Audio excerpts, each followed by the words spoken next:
Thank you for your interest in our series, A Man Called Peter, His Life and Teachings. Today, we're going to make a little diversion, a little detour from our textual study. And the reason for that is some questions that I received in our last class as we came to the end of Peter's life and began to consider Pentecost and beyond. And the question came up, was Peter crucified upside down at Rome? Was Peter the first pope? Well, those are good questions. And I decided that while there was interest, we would just proceed. In other words, strike while the iron is hot and answer the questions. Was Peter the first pope? This is going to be a search for understanding. There's nothing in this presentation today that is deprecating to the Roman Catholic Church or affirming one way or the other. It is merely an attempt to understand the position of the Catholics, how it came about. And I think that you will understand to some degree that it is a valid position, but I do not necessarily agree with the truthfulness of it biblically. So hope this is a fair presentation today. This is St. Peter's, named for Peter, as it appears today. Supposedly, this is the very place where Peter was crucified upside down. It is true that Christians during the Neronian persecution were put to death in this area. This was Nero's circus. They were buried at the base of this obelisk. The obelisk formerly sat exactly where the altar is today. But the question is, what truthfulness is there to Peter's involvement in Rome? Now, this is the slide from our first lecture, the introductory lecture. It was repeated in the next class. I've repeated it now for this is the third time. These are the main points that we want to stress in this study. 1, Peter as a man, his position among the disciples. 2, the incidents that are important in the interpretations of Peter and his life. 3, the position of Peter in the apostolic church. And we first noted his position as a disciple with Christ, the 3 years in Christ's earthly ministry. And then the transition is made at the point of Pentecost when he is sent out with others to preach the gospel. Next, the tradition of Peter in Rome. Now, I want to address that very directly today. And a reminder, we've said this over and over again, Jesus selected 12 disciples. These were pupils, these were learners, these were students, and he prepared them to be sent out. At the point they are sent out, they become apostles. Now, I want to stress this point. I made mention of it in the introduction a few moments ago. There's a difference between truth and validity. A statement is logically valid if the premises concur with logical analysis. The premises, the presuppositions upon which the argument rests, are these premises consistent with each other? Are they consistent with the laws of logic? And that has been established for a long time.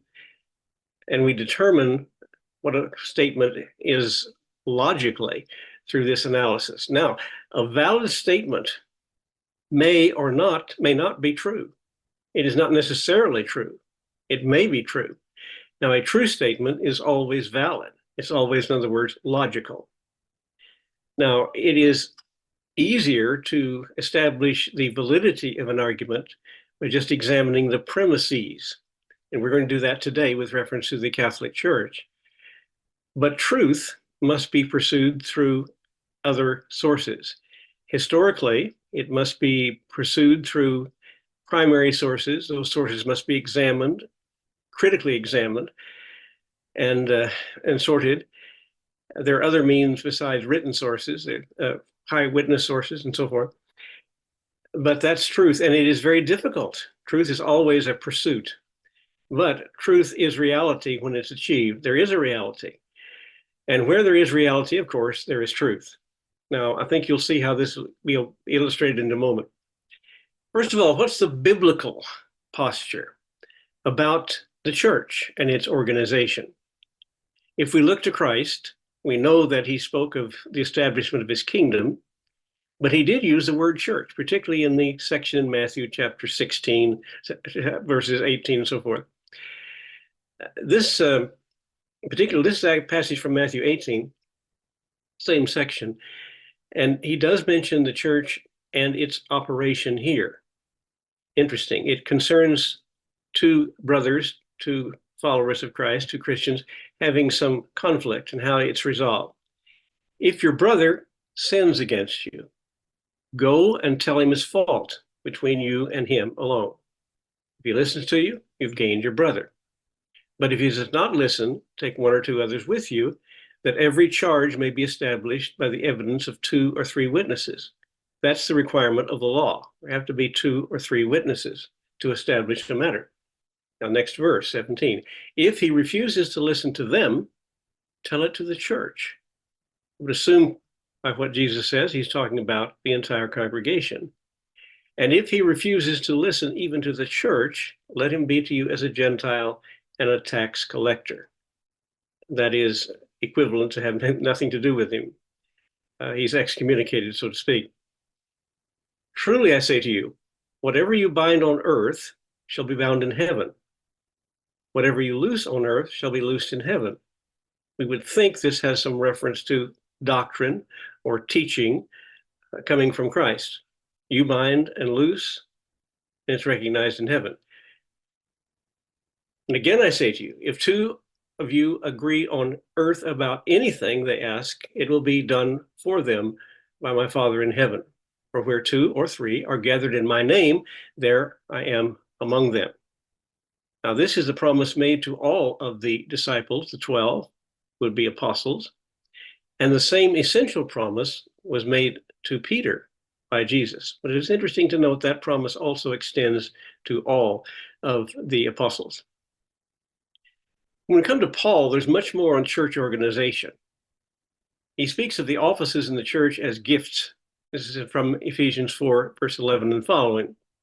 And he gave the apostles, prophets, the evangelists, the shepherds and teachers to equip the saints for the work of ministry, for building up the body of Christ, until we all attain to the unity of the faith and of the knowledge of the Son of God, to mature manhood, to the measure of the stature of the fullness of Christ, so that we may no longer be children, tossed to and fro by the waves and carried about by every wind of doctrine, by human cunning, by craftiness and deceitful schemes. Rather, speaking the truth in love, we are to grow up in every way into him who is the head, even Christ, from whom the whole body, joined and held together by every joint with which it is equipped, and each part is working properly, makes the body grow so that it builds itself up in love. Now, you notice Paul mentioned here apostles, prophets, evangelists, shepherds, and teachers. We come to Peter now, the very person under consideration, and see what he had to say about the organization of the church. This is 1 Peter 5. Peter wrote, "So I exhort the elders among you, as a fellow elder and a witness of the sufferings of Christ, as well as a partaker in the glory that is going to be revealed." Peter did not here identify himself as an apostle. He was an apostle. He did not identify himself as a pope. He identified himself as an elder. Elders, that was an office under the Jewish system, referred to older men who have knowledge and have a reputation that's good, have experience. And so elders are established for the church. But notice this, verse 2, shepherd the flock of God that is among you. Now he's speaking to the elders. The elders are, of course, be leaders of the church, but he mentions a specific responsibility, and that is they are to be shepherds, like a shepherd looks after his flock of sheep. The word shepherd we saw in the statement by Paul in Ephesians.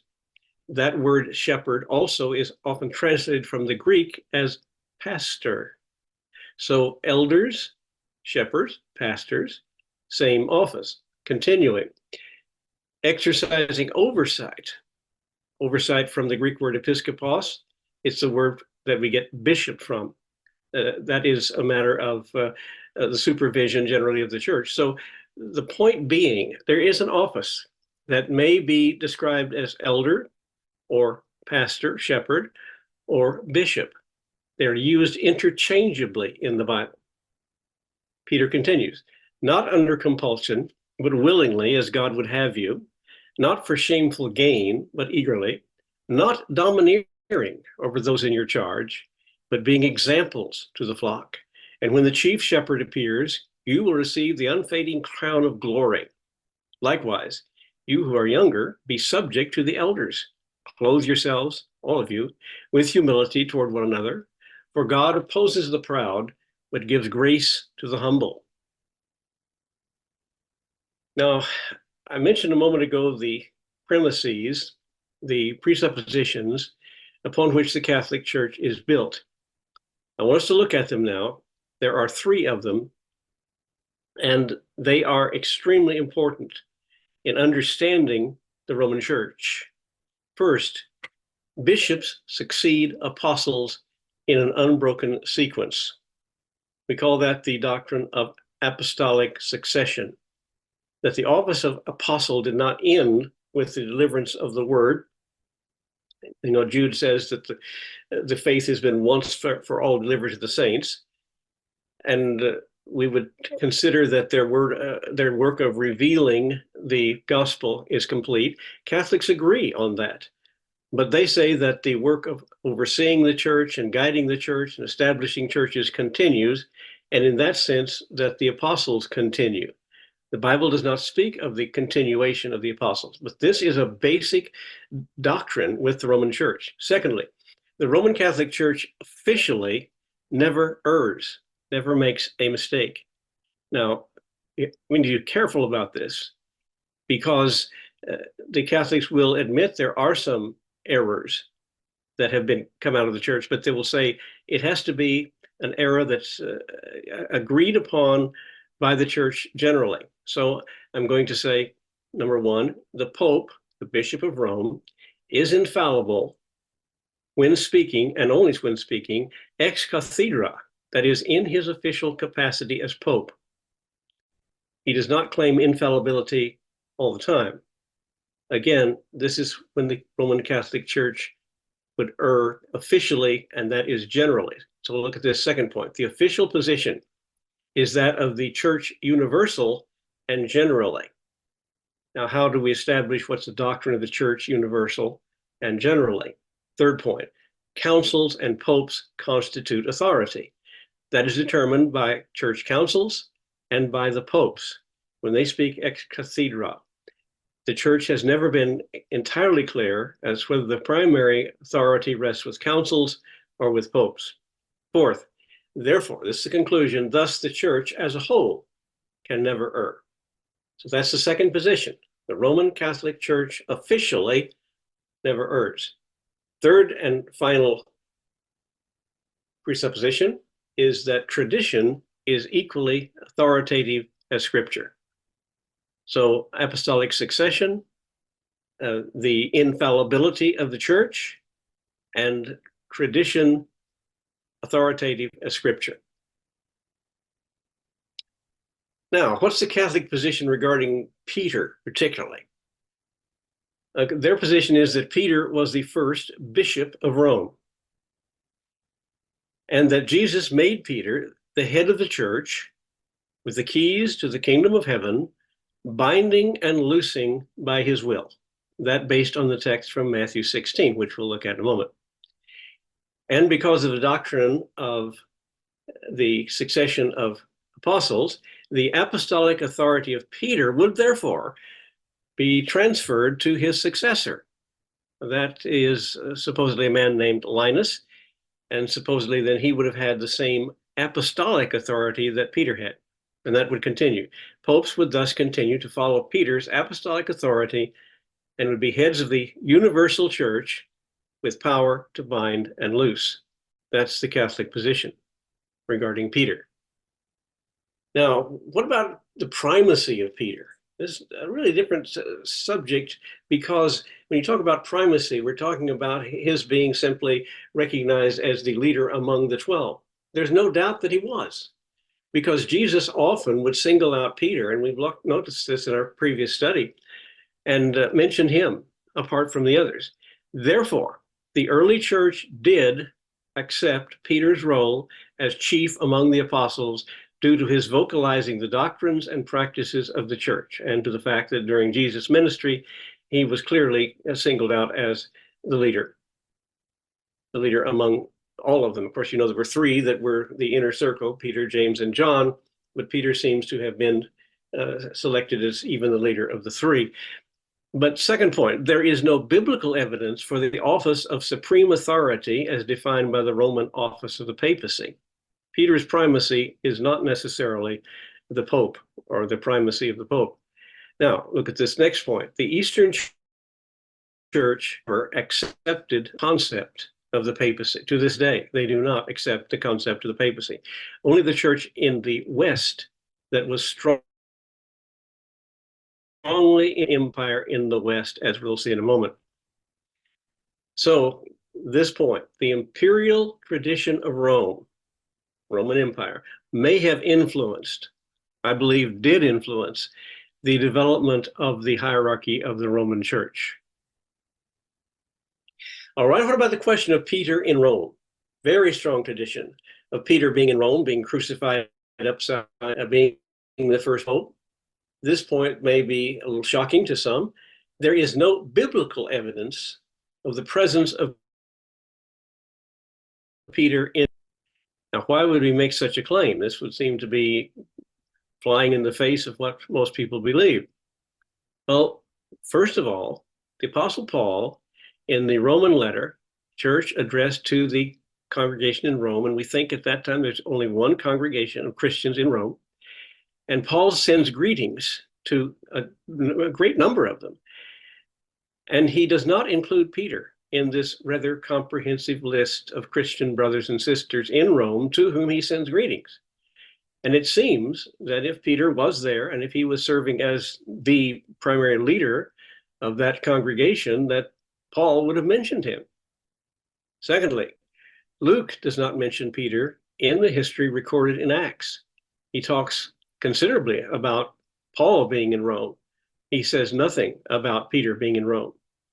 Third point, there is no reliable historical or theological text concerning Peter in Rome. Now, having said that, there certainly are early fathers who assume that Peter was in Rome, and there are early church historians who assume that. But we're talking about what we consider to be reliable historical or theological texts that have been critically and carefully studied by scholars.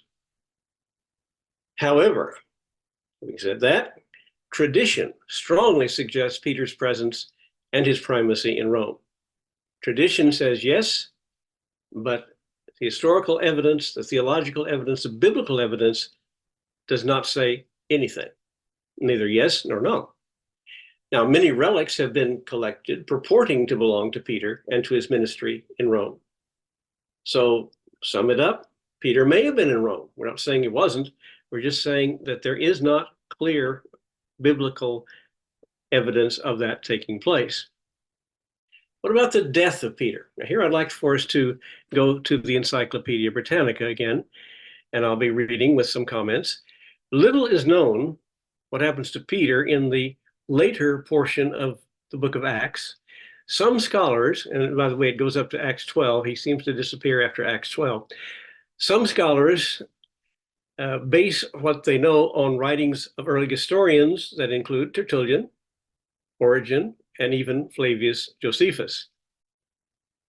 That's what I mean when I said earlier, there are some historians who consider, because of these theological remarks by these scholars, that Peter was indeed in Rome. Little is written about his arrival in Rome. Paul, on the other hand, we have accounts, both biblical and historical, of his arrival and death in Rome. Not much about his death, really, but certainly about his being there, because it ends with his teaching in his rented house. And then it has been said that the approximate time of the death of Peter was during the time of the Great Fire in Rome, when Nero blamed the Christians living in the city for the tragedy. This was AD 64. The manner in which he died continues to be debated to this day. Tradition has it, based on later historic writings, that Peter was the first pope and that he died by crucifixion upside down.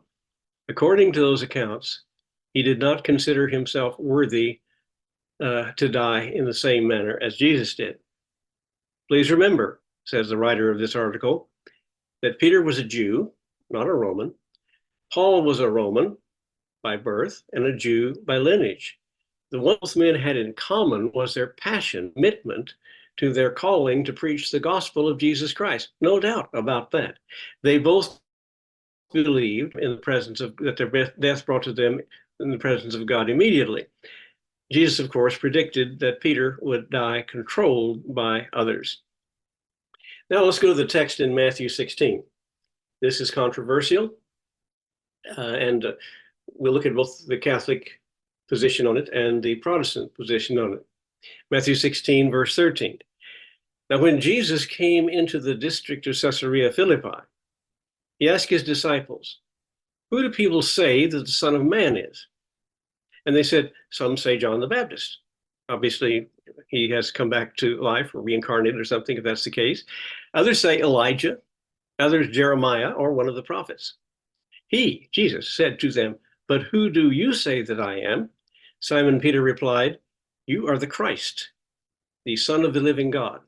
And Jesus answered him, "Blessed are you, Simon Bar-Jonah, Simon, son of John, for flesh and blood has not revealed this to you, but my Father who is in heaven.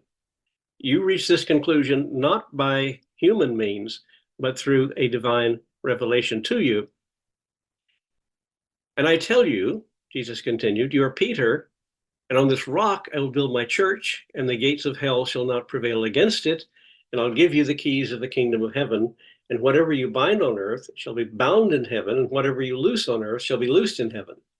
Then he strictly charged the disciples to tell no one that he was the Christ. Now, if we look carefully at this text, there are a couple of things to notice. First of all, Jesus said to Peter, "You are Petros." You see that underlined in the dark type. In Greek, it says "Sue Petros." That's the Greek teaching, which we think is the original. You are a rock. You have the quality of a rock. "And upon this Petra, I will build my church." There's a difference between Petros and Petra. Petros is masculine, Petra is feminine. Petros means a pebble, a rock, a stone, but one that is disjoined and separated from bedrock or overhanging cliff or some large outcropping of rock. On the other hand, that outcropping of rock, that bedrock, that large substance of rock is described by Petra. That's what the Greeks understood Petra to mean. That being the case, you are a rock, but you show the consistency and the qualities of the bedrock upon which the church is built. Very likely, it was the confession that Peter made. Now, Catholic interpretation, of course, is that it was Peter himself. Now, coming down to the statement about binding and loosing, the English translations from the Latin, actually, are going to speak of it as the future passive, something that's going to happen in the future to something. In this case, to the decrees that Peter has set forth. But the Greek, however, puts it in a different tense, and that is the future perfect passive. Perfect adds in English the helping verb have. It shall have been bound, it shall have been loosed, meaning already bound and loosed in heaven before you spoke these words. That's a big difference. And we noted before that that same authority to bind and loose was given to all the apostles in Matthew 18:18. But let's look at the textual tradition of the Catholics. The Roman Church, it's understandable why they did this, regards the Latin text as authoritative because Latin was spoken in the West, certainly in the city of Rome, And it remained the legal language of Rome, and it became the theological language of the Roman Church. Now, of course, Greek was known and no doubt spoken at least by the educated class of people in Rome, but the common language was Latin. Now, there was a Latin translation of the New Testament quite early. And then in the late 3rd century, the theologian Rome translated the Bible into Latin. It's known as the Vulgate, or the Common Translation, and that was the official Catholic version until just recently. And so the Catholics rely on Latin. The Latin does not reflect the same distinction in tenses that the Greek does. Now, down below, you see the Latin translation of these words. I will give to you the keys of the kingdom of heaven. Whatever you bind on earth shall be bound in heaven. Whatever you loose on earth shall be loosed in heaven, exactly as the English translations give it. Now, the textual tradition among Protestants is different. Why? Well, because of the Renaissance. The Renaissance, dating from 1200 to 1600, was a time in Europe. Scholars were seeking to go back to original sources in order to determine the real truth in everything. Strip away and get back to the foundation. And you see in the Latin, the word is ad fontes, back to the fount, back to the beginning, back to the original sources. And thus they looked for the Greek manuscripts. And there are many ancient Greek manuscripts, about 1,500 of them.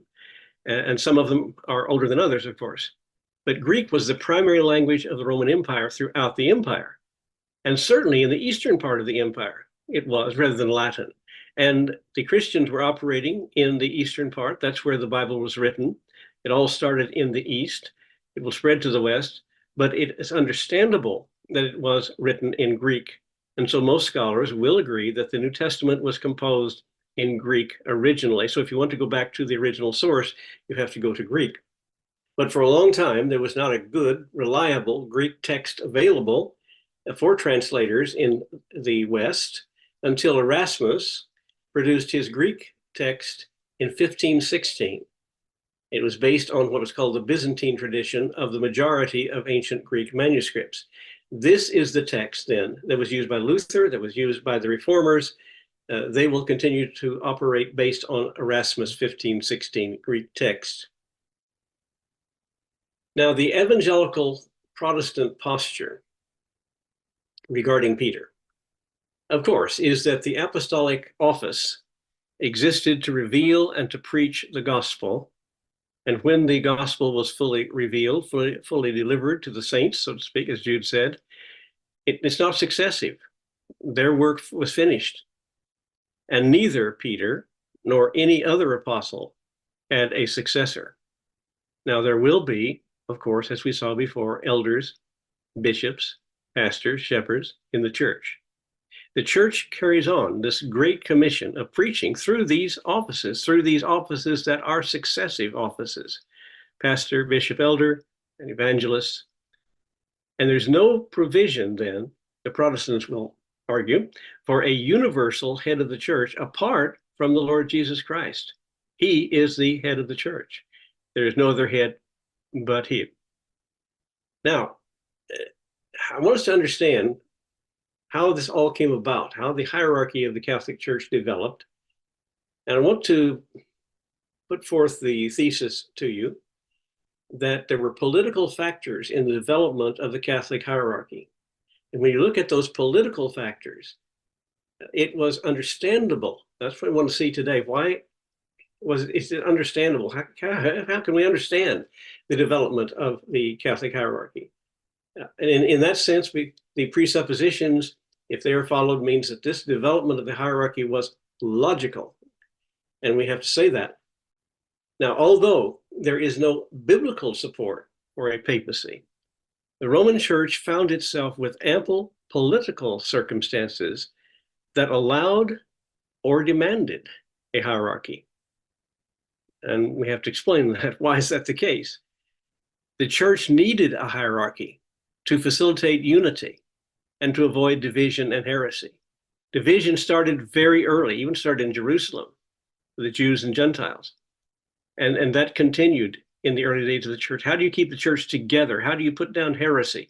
You have to have unity based on leadership. There has to be some type of hierarchy, some type of oversight of the church generally.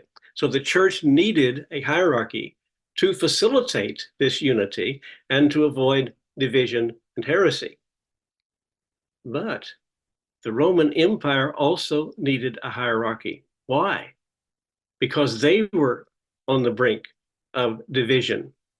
In fact, they were falling apart. The empire was deteriorating. So the Roman Empire also needed the Roman Catholic hierarchy to provide leadership, unity, and protection as the Western Empire deteriorated and fell. How do you keep this society together when the government is collapsing? And the church had an established hierarchy, an established government. They looked to the church. So it was a practical expedient, even a necessity. And of course, it took place over time. We'll look at that in a moment. Now, there are four major political factors that contribute to the rise of the Roman Catholic hierarchy. I will suggest to you the first one is the office of Pontifex Maximus, or high priest, and the what is known as Constantinian shift. Secondly, the political vacuum of the West, brought about by the fall of the government. Third, the political situation that developed with the papal see, that is the papal states or the patrimony of St. Peter. And fourth, medieval rivalry between popes and kings, which did come later. So let's look at that first political consideration, the office of Pontifex Maximus, or high priest, and the Constantinian shift. The Romans had the office of high priest from early days when their constitution was put together, and that constitution began to be assembled in the 6th century, 509 BC, and it continued to develop. It was a living document that added offices as they were needed. And one of the most important offices was the office of high priest. Julius Caesar, during the Roman Revolution, as different factions in Rome fought each other, essentially there were Republicans who wanted to see the old republic continue. There were Democrats who wanted to see a more centralized government that included, however, the place of the people. And Julius Caesar was a Democrat. He was in favor of the people, and he gained position, he gained power, and he took the title during this time of confusion, during a revolution that lasted for 100 years. He took the title and position of high priest, which is Pontifex Maximus. And of course, the Pope later takes that title. And if you go to Rome, some of you have been to Rome, anywhere the Pope was or has an office or has some significance, that papal significance, you're Pontifex Maximus. Now, the Romans, in their office of high priest, expected that office to defend the Pax Deorum, that is the peace of the gods. The idea being, we must please the gods, make sure they're happy, or else Rome will fall. Our continuing as an empire and succeeding as an empire, prospering, expanding, is based upon the gods being favorable to us. And so the high priest and all the other priests working with him were to ceremonies that the gods were satisfied and were pleased. So Julius Caesar took that position to himself. That made him the high priest. He would be responsible for maintaining the Pax Deorum, the peace of the gods. He had to do it. It gave him tremendous power. And that continued with the emperors until we come to Constantine. Now, this is 300 years later. He became emperor in 306. He assumed, as you would expect all the emperors to do, he assumed the title of Pontifex Maximus. Now, Constantine was faced with other rivals because the government was so weak, it was falling apart in the 3rd century, that the Emperor Diocletian reorganized the government and established 4 different emperors who would rule smaller sections of the empire, thinking it could be ruled more efficiently in that way. So when Constantine became emperor, he wanted to gather all of this power together under him, which meant he had to take over those other rival emperors. One of them died, Maximilian. There were two that remained as rivals, and finally he defeated them in battle. So when he did defeat all of them in battle, he became the one and only emperor. And during that process, he was converted to Christianity, and therefore he changed his job description from the maintaining the Pax Deorum to maintaining the Pax Christi. Changed it from maintaining the peace of the gods to maintaining the peace of Christ, assuming that the pagan gods, supposedly being false from that viewpoint, from a Christian viewpoint, that it was really Christ who was the source of power. It was Christ who needed to be pleased in order for the Roman Empire to succeed. And it was a very critical time. And now he saw himself as the head of a Christian empire. Very significant. That is the Constantinian shift. The shift to the point that the emperor assumes the position of head of the church. And here you see an image of Julius Caesar. I will just mention, as far as the Pontifex Maximus is concerned, that he would control state cults and like family cults. You see some of them mentioned there. The state calendar was organized around sacred days when no business was transacted. The Pontifex Maximus controlled that. After Julius Caesar, the emperor, as Pontifex Maximus, controlled that. Also, he would be responsible for determining favorable omens necessary for any important decision. Those omens had to be right before the government could make any major decision, any major legislation, any major action. And the emperor now oversaw that and controlled that as a part of his role of Pontifex Maximus. Now, Caesar lived from 100 to 44 BC. He was an aristocrat. He was a nobleman, but he was committed to the popular faction. He was a good politician, an able general, and one scholar said he was probably a good politician because he was willing to make compromises. He was elected Pontifex Maximus in 63, and it gave him this tremendous influence and position. Now let's move down to Constantine.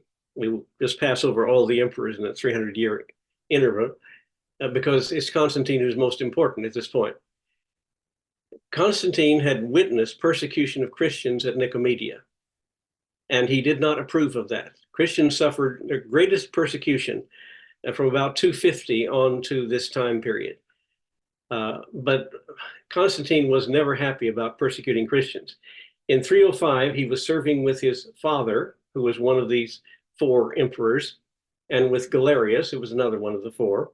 On the death of his father in 306, the troops hailed him as Caesar. So he's one among four at that point. His mother, Helena, was a Christian already. Now that had an influence on him, of course. But his father was a pagan. He worshiped the unconquerable sun, Sol Invictus. And so Constantine continued to follow his father in that as a pagan. Now, we said there were four emperors. Galerius died. Another one, Maximilian, died. At the time that Constantine came to the throne, there was Maxentius, who was the leader in the west, and Licinus, a leader in the east, and then, of course, Constantine. There were three of them. Maxentius, after Constantine became a Christian, now became the leader of the pagans. He gained support from the pagans. And in the east, the leader was Licinus. He also courted the pagans. And they were the leaders in east and west. They were therefore the rivals of Constantine. The great battle between Constantine and Maxentius was in 312 at Milvian Bridge. The night before, when he went down to check on the troops and see if everything was ready for the battle, he claims that he saw a vision. He saw a cross in the sky, a bright light in the sky, and he saw the words, Latin words, in hoc signo vinces, in this sign you will conquer. He assumed that was a sign from God, so he told his soldiers that they were to take rocks or knife or whatever and inscribe on their shields a Christian symbol, the barum, which is the first two Greek letters of the name Christ, he wrote. They did that, they won. and Maxentius was defeated. Later in 323, he defeated the rival Licinius in the east, who championed paganism there. So in 313, he issued the Edict of Milan, which simply said that Christianity was a legal religion. In 311, Galerius had lifted the persecution, but now Constantine makes Christianity legal. And that means it's not only legal, but the emperor is going to favor the Christians because he himself is a Christian. And it's at this point that he sees himself as Pontifex Maximus with the responsibility no longer of just pleasing the gods, but pleasing Jesus Christ. That is stated in the Edict of Milan in 313. By the way, here Milvian Bridge. This is the original part of it. These two spans, you see in the picture, bridge was destroyed in wars. That is as it is today. I was privileged to get to see it and take that picture. So what did Constantine accomplish? Much, much. First of all, he becomes a Christian. He favors Christians. He made it a legal religion by the Edict of Milan in 313. He was successful in restoring himself as restoring the monarchy. Battle in 312 against Maxentius and in 323 against Licinius. He also to Rome, which really suffered in previous years. He issued a new coin, the solidus, that was legal tender in all the markets. And very important, he decided that Rome was no longer suitable to be the capital. It was pagan, and the West was not the source of strength that the East was. East was the center of population. East was the center of military strength. East was the center of wealth. So he moved the capital eastward to a position that's really about the middle of the empire at that point. That city, the old city of Byzantium, he renamed as the New Rome officially, but it popularly became known as Constantinople, Constantine's city. That was in 330. It's Istanbul today.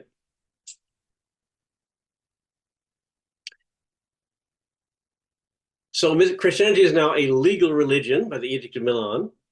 And for the first time, there was universal religious toleration, and this becomes the imperial state policy. I mean by that at this point, no religion is persecuted. The pagans are treated respectfully. They have a position, and Constantine made sure that they understood that they were not going to be persecuted.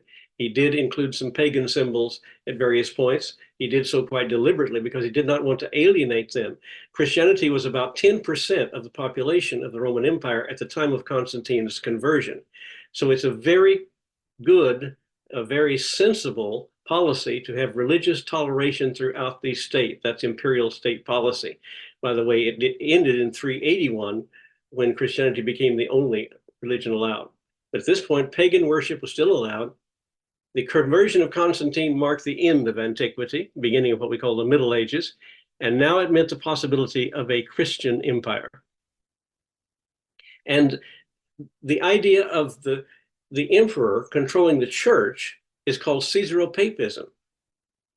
So Constantine believed Christ would be displeased if the church was disunited, so he took over himself the responsibility of maintaining unity in the church.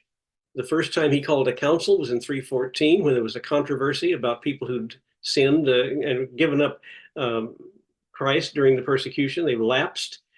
And in 325, he called the first ecumenical council in Nicaea to deal with the threat of Arianism, which was the denial of the doctrine of the Trinity. And there will be, of course, other ecumenical councils. But you see the point.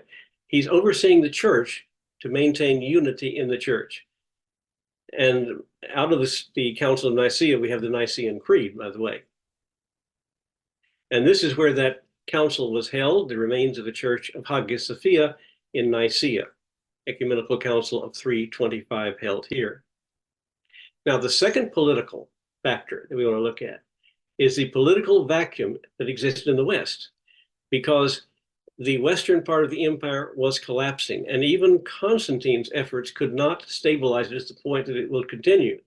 The eastern part of the empire was governed capably with an excellent military by the government in Constantinople, and that is the capital after 330.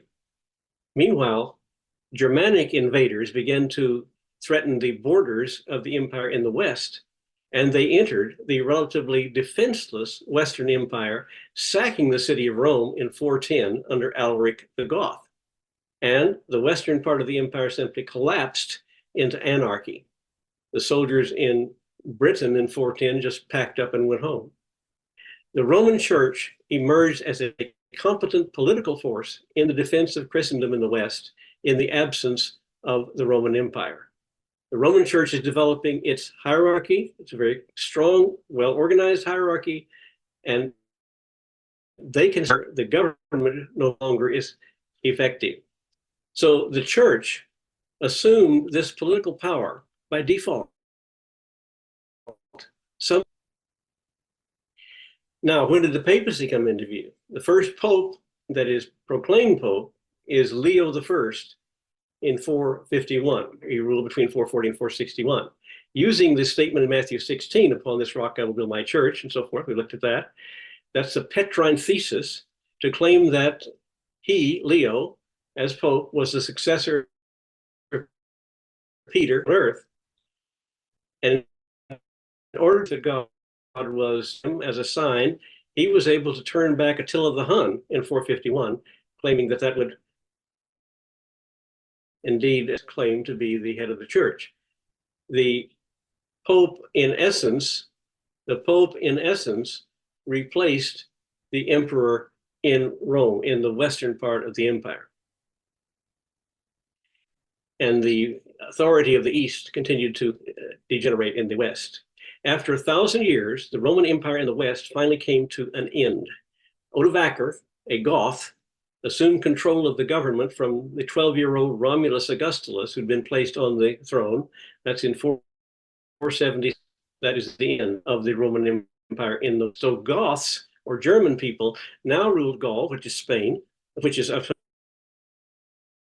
for Africa, and the Angles and Saxons were ruling in Britain. A Christian and medieval civilization now was replacing the ancient Roman world. Third political situation was the situation with the papal see, the papal states, the patrimony of St. Peter. It comes later, it's 754. And in the interim, between the time of Constantine in the 4th century and this in the 8th century, France emerged as a viable state. There were very capable rulers in France.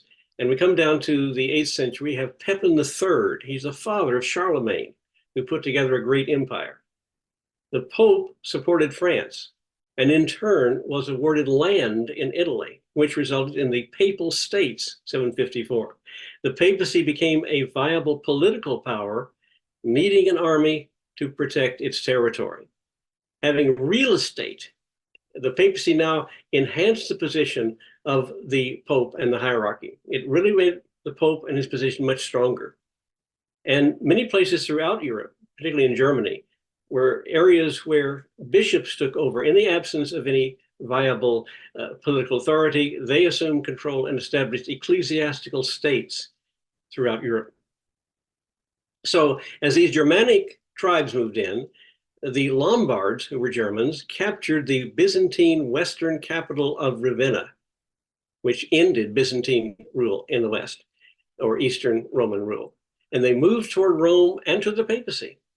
And the Pope was Stephen II. He sent an urgent message to the French Duke, who was Pepin III.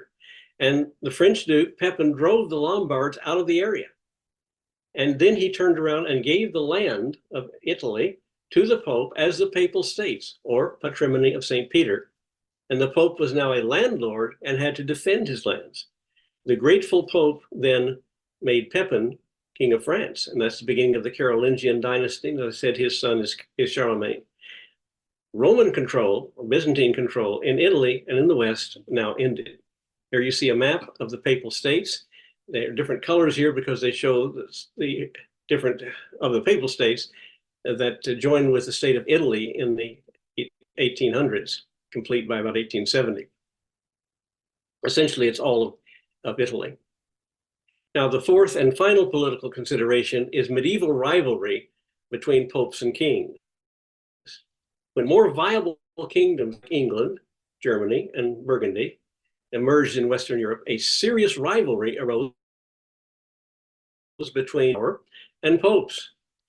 The popes asserted increasing political power through various claims and buttressed those claims by military and diplomatic victories. So we'll now hear about papal armies and things of that sort. Now, obviously, Europe benefited from having a political structure of the church, and the Roman Church benefited in the origin of Western Europe to Christ. They created by the strong tradition of religion in Rome, all the way back to the beginning of Rome. And that's time to go into in detail right now. But let me simply say that Polybius, who was a geographer and a historian in the 2nd century BC, simply said, Romans are the most religious of all peoples. I hope this helps you understand the logic and the reason for the hierarchy, both the Roman position and the Protestant position. Thank you for being with us today. And I certainly pray for all of you that the grace of our Lord Jesus Christ, the love of God our Father, and the fellowship of the Holy Spirit will be with you all now and forever.